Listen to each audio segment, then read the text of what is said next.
Imagine this. You haven't slept in 47 hours, not because of caffeine or stress or the petty distractions of modern life. Your body is numb, heavy as wet concrete, but your mind is a wildfire. It races through questions that scorch the edges of your sanity. Why does anything exist? What is the shape of nothingness? If I vanish tomorrow, would the universe notice? The clock ticks louder, each second a hammer strikes against the fragile glass of reality. You've become a stranger in your own skin, a ghost haunting the liminal space between consciousness and oblivion. This isn't insomnia. This is your soul refusing to sleep. Night after night, you wage war against an invisible enemy. The world calls it a disorder, a malfunction. But what if it's the opposite? What if this relentless wakefulness is a kind of evolution, a brutal awakening to truths too vast for daylight comprehension? Philosophers have whispered about this for centuries. Nietzsche called it staring into the abyss. Sartre labeled it the nausea of existence, but none dared admit the terrifying corollary. The abyss stares back, and once it sees you, sleep becomes a betrayal. To close your eyes would be to surrender to the lie that any of this, the bills, the birthdays, the curated identities, matters. Here's the paradox. The more you see, the less you belong. Daylight feels like a poorly written script. You smile at coworkers, nod at small talk, but your mind replays last night's revelation that every human connection, every ambition, is a shared hallucination papering over the void. You envy the sleepwalkers, their blissful ignorance. Yet beneath the envy simmers a darker truth. You're addicted to the raw, unfiltered realness of the night, the 3 a.m. clarity that strips life bare.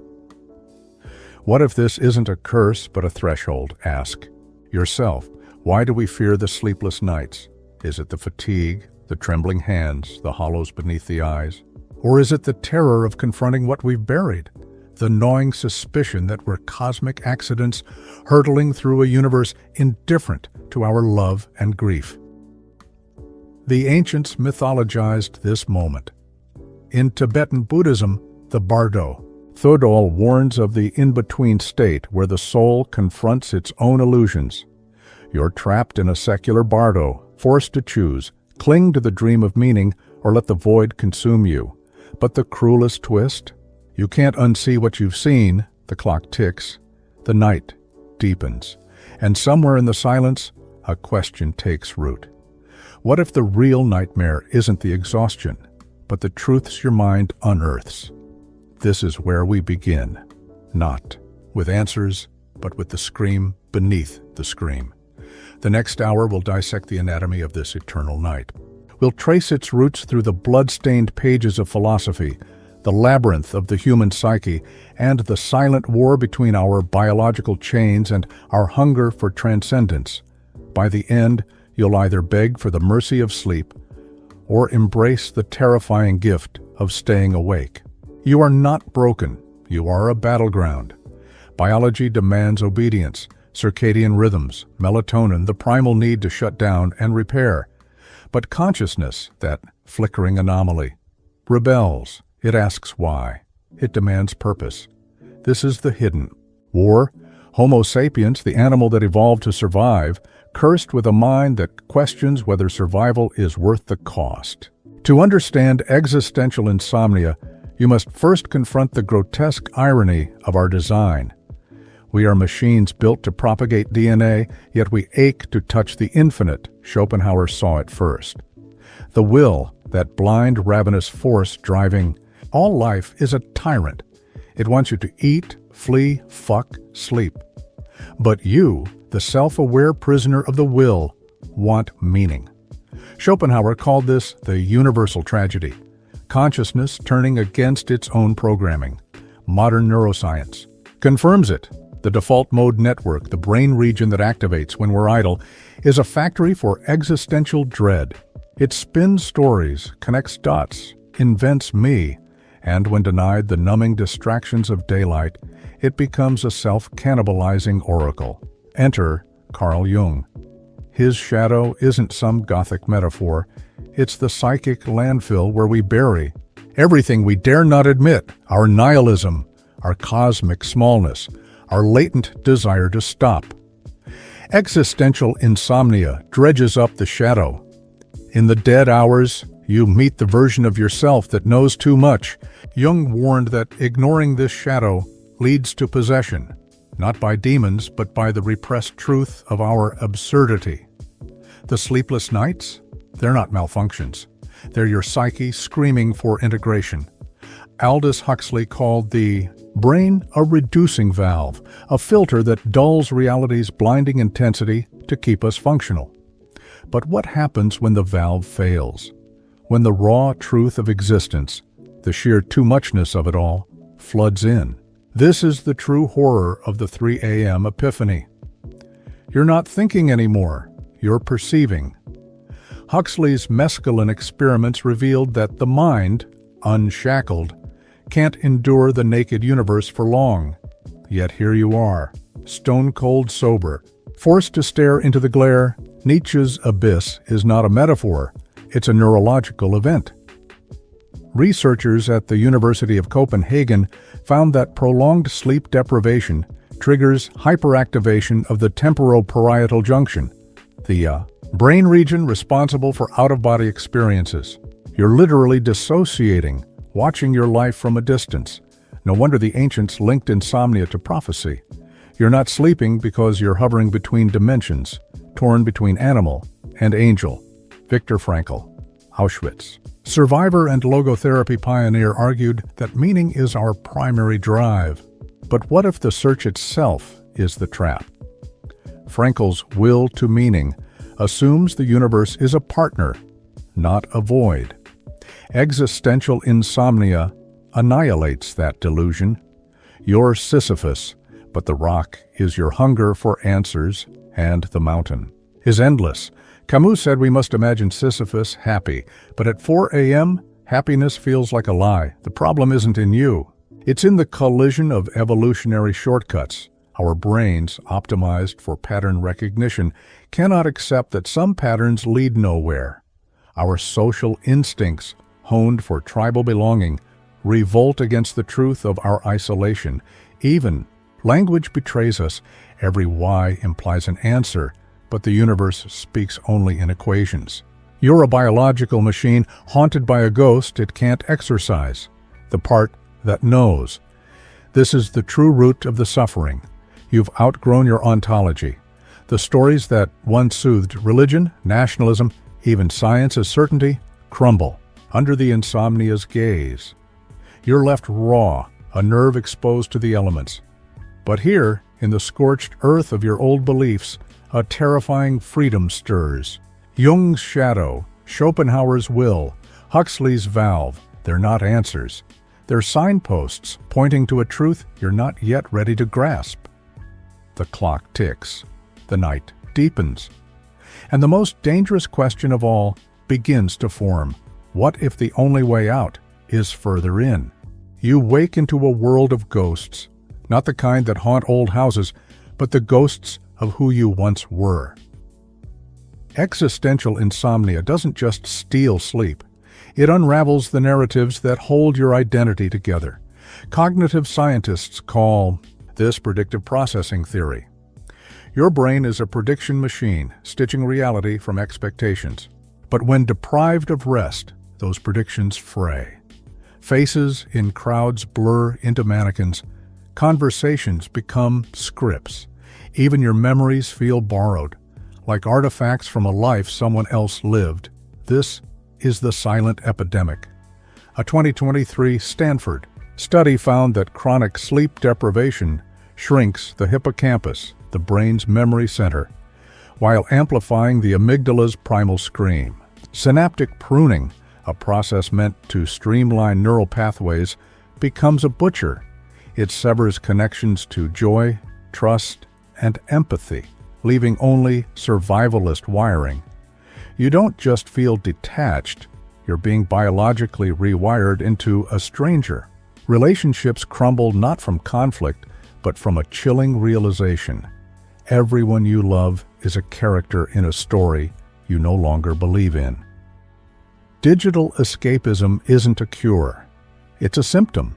You scroll through TikTok's dopamine circus, binge apocalyptic TV, and curate Instagram altars to faux enlightenment.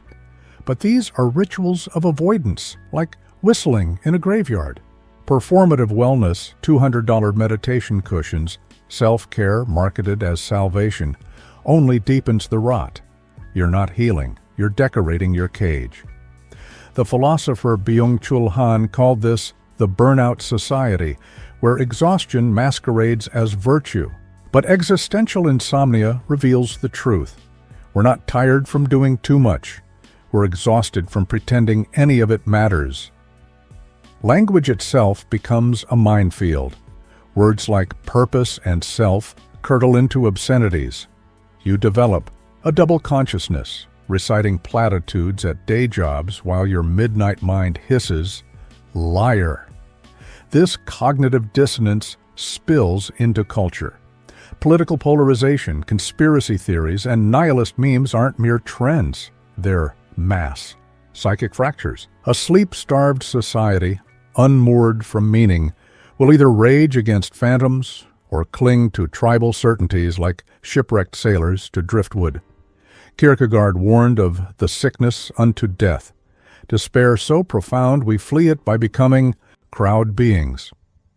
But what happens when the crowd stops believing its own fictions? Neurologically, we're approaching critical mass. fMRI scans reveal that chronic insomniacs lose the ability to distinguish self from other. Your pain, my pain, it all bleeds into a collective scream the world hears as white noise. Cities become zoos of dissociated souls, trading authenticity for anesthetic routines. The cruelest consequence, the erosion of time. Sleep isn't just rest. It's the glue binding past, present, and future. Without it, you float in a suffocating now.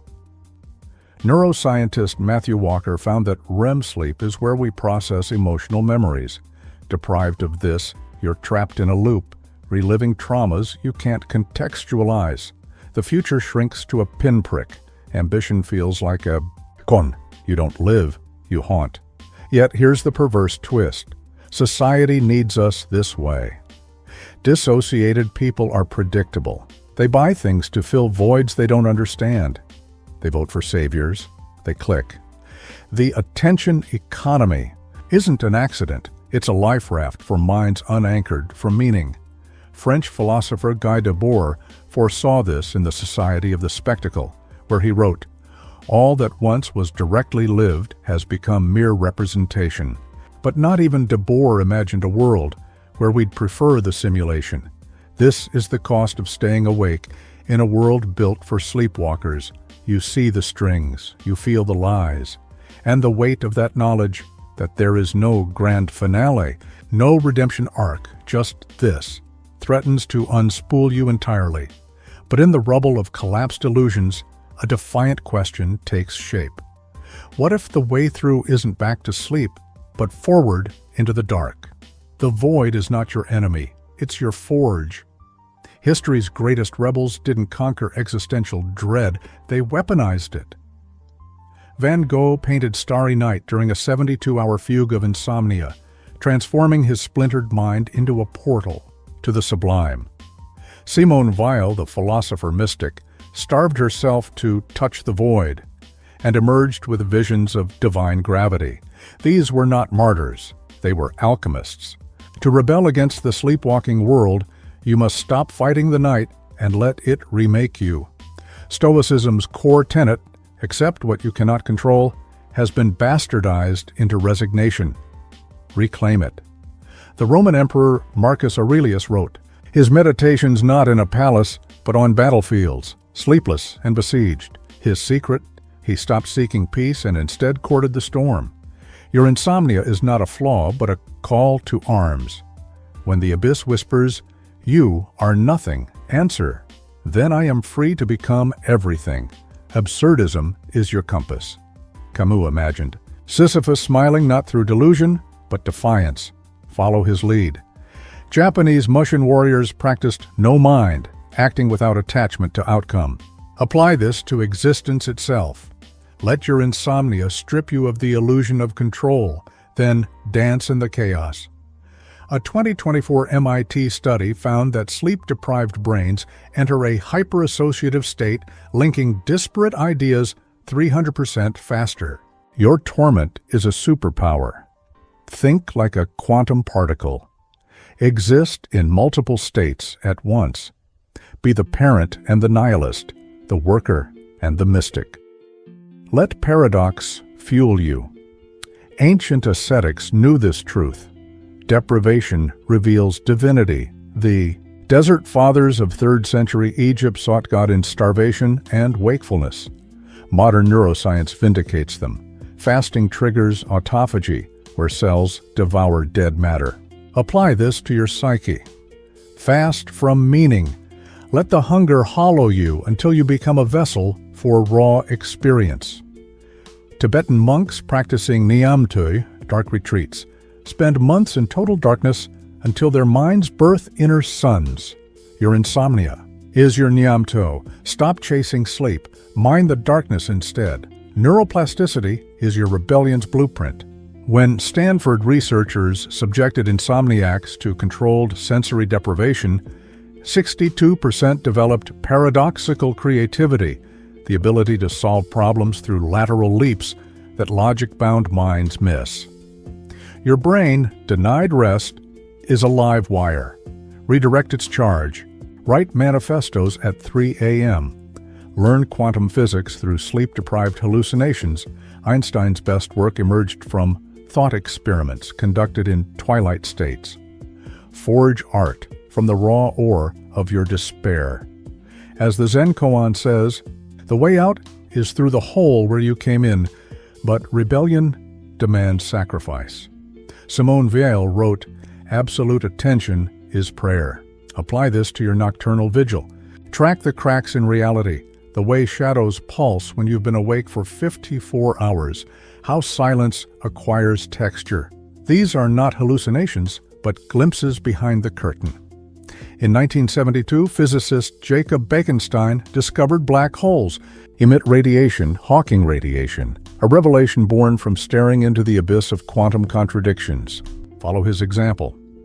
Your insomnia is Hawking radiation for the soul, proof that even voids birthlight.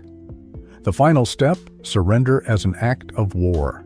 The Tao Te Ching warns, if you want to become whole, let yourself be broken. Let the void dissolve, your old self. Neuroscience confirms that chronic insomnia kills neural pathways, but only the brittle ones. What remains is a leaner, fiercer mind. Ancient Norse berserkers fought in trance states, unbound by fear. You are their heir. When the next sleepless night comes, don't count sheep, count supernovas. Each one a testament to chaos birthing beauty. The rebellion begins here, not with answers, but with a question scorched into your bones. If existence is a dream, what will you build from the scraps of your wakefulness? Here is the secret they tried to bury. You were never alone in the dark.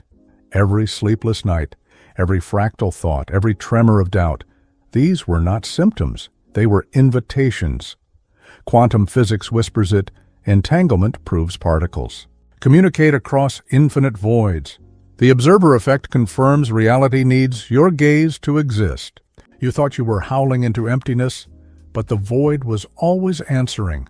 In the 3 a.m. silence, you weren't unraveling. You were conversing. The ancient Vedas called this Tattvam Asi. Thou art that. The Sufis named it annihilation in unity. Modern science, non-local consciousness. The truth is fractal. Your existential insomnia was the universe waking up inside you. Those torturous questions, why am I here? Does anything matter? Weren't cries for answers. They were the cosmos using your voice to ask itself, am I beautiful? Einstein was wrong. God does play dice. but the dice are loaded with meaning. Every choice, every collapse of quantum possibility ripples through the cosmic web. Your insomnia wasn't a curse. It was a gravitational pull toward the event horizon of awakening. Dutch psychiatrist Jan Vandenberg called this the pathology of the sublime, the moment a human becomes too vast to fit inside their skin. But what if your skin was never the boundary? Love is the key. Not romance, not attachment.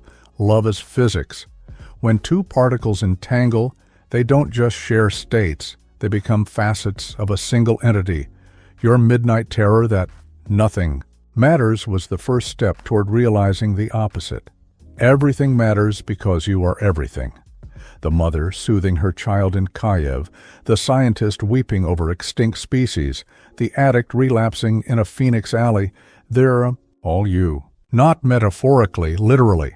Separation is the lie sleep sells. Here's the ultimate paradox. You must lose yourself to find you are everyone. The Buddhists got close with no self but missed the ecstasy in the annihilation. Kierkegaard's leap of faith wasn't toward God. It was into the quantum foam where you end and the cosmos begins. Your insomnia was the universe stripping your ego, cell by cell, until only the raw nerve of awareness remained. Time is the final illusion. Neuroscientist Carlo Rovelli proved it. Time's flow is thermodynamics, not truth. In your sleepless, eternity past and future fused, that childhood trauma you can't forget, you're still there. The grave you fear, you're already there too. The you reading this is a flashlight beam sweeping through dark matter. This is how you beat entropy. By realizing you are the dark matter, the horror and the hope are twins. Yes, you are a cosmic accident. Yes, love dies. Yes, empires crumble. But in the quantum realm, endings birth beginnings. Schrödinger's cat is both dead and alive. You are both insignificant and essential. The Japanese concept of wabi-sabi finds beauty in impermanence. Apply this to existence. The cracks in reality aren't flaws. They're where the light of what could be bleeds through. So here is the final truth, carved from 4,000 years of sleepless wisdom. The universe chose you. Not despite your fragility, but because of it. Only a being that can despair can choose to hope. Only a mind that doubts can transcend. Your insomnia was the knife that carved you hollow. So you could hold infinity. When tomorrow's dawn breaks, don't close your eyes. Stare into the glare and whisper, I see you. Then go build cathedrals from the ashes of your certainty.